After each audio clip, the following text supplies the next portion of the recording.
ये 15वें अध्याय का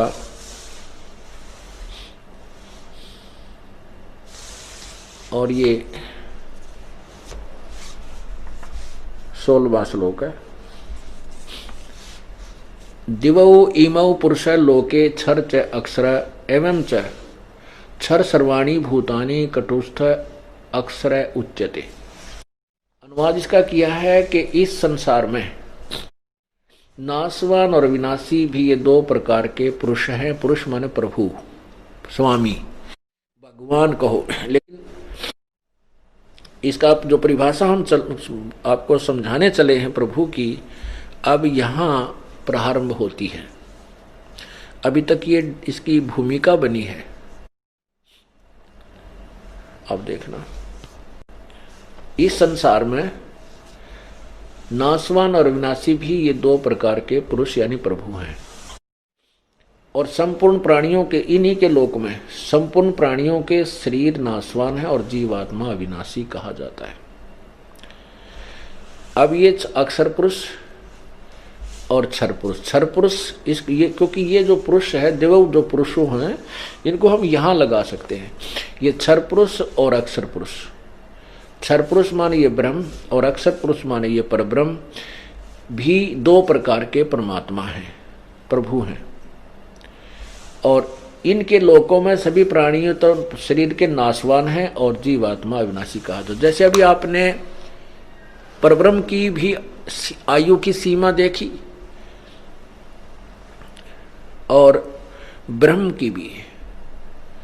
जब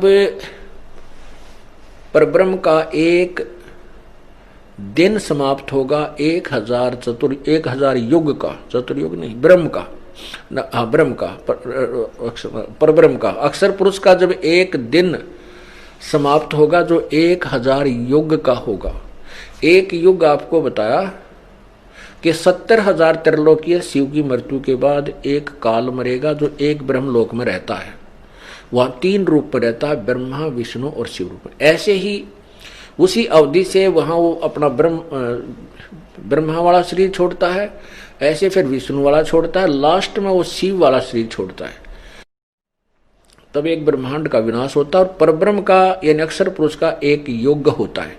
ऐसे 1000 युग का जब परब्रह्म का दिन समाप्त होता है तो 21 ब्रह्मांड का विनाश होता है। इस परब्रह्म, इन ब्रह्म के काल के 21 ब्रह्मांड का विनाश हो जाता है। और ये सभी प्राणी परब्रह्म के लोक में अलग अलग स्थान पर रख दिए जाते हैं, उनके कर्म अनुसार अलग अलग वहां रखे जाते हैं।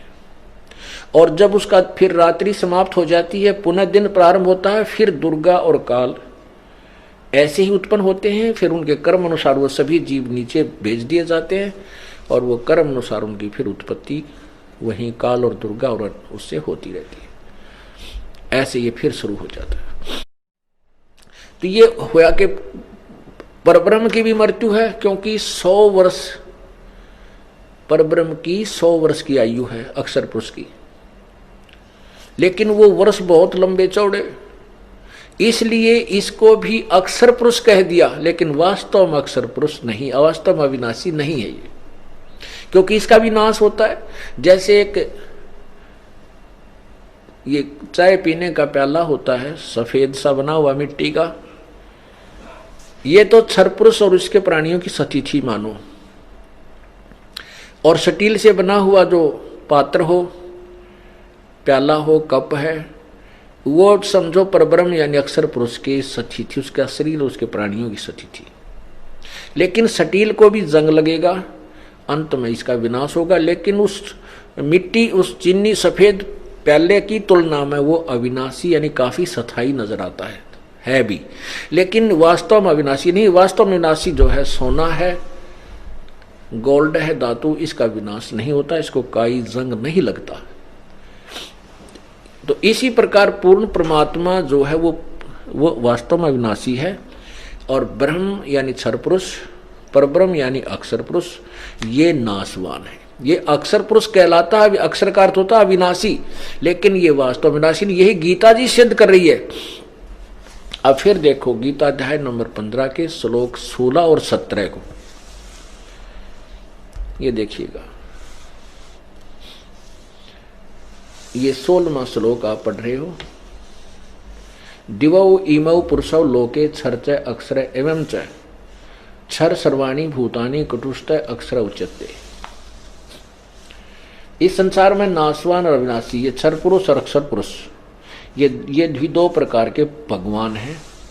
संपूर्ण प्राणियों के शरीर नाशवान है, जीवात्मा अविनाशी का। अब 17वां में स्पष्ट किया है कि उत्तम पुरुष है तू अन्य।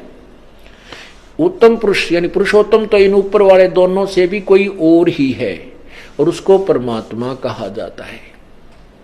वह वास्तव में परमात्मा कहा जाता है, परमात्मा इति उदाहरत है। और यह लोग त्रयम् अविश्य विभर्ति अव्यय ईश्वर, अव्यय माने अविनाशी, अव्यय माने अविनाशी, वो अविनाशी प्रभु है, अविनाशी परमात्मा है, परमेश्वर है।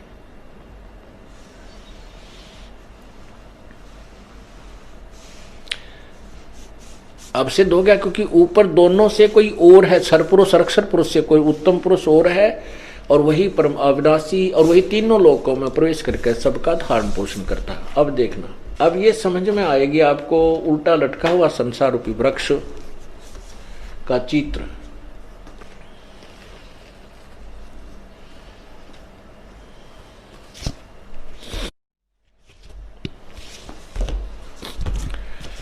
अब यहां ये जड़ है।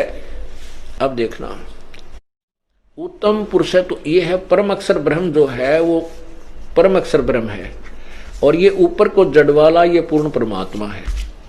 इस जड़ से सबको यानी तना में खुराक गई, तना से डार में, डार से ब्रह्मा विष्णु महेश रूपी शाखाओं में, फिर हमें प्राप्त हुई पत्तों को।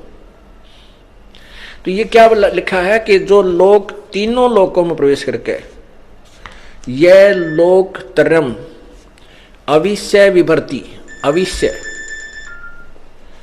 अविश्य माने जो प्रवेश करके तीनों लोकों में प्रवेश करके सबका धारण पोषण भी वही पूर्ण परमात्मा ही करता है। और वही अविनाशी परमेश्वर परमात्मा इस प्रकार कहा गया है।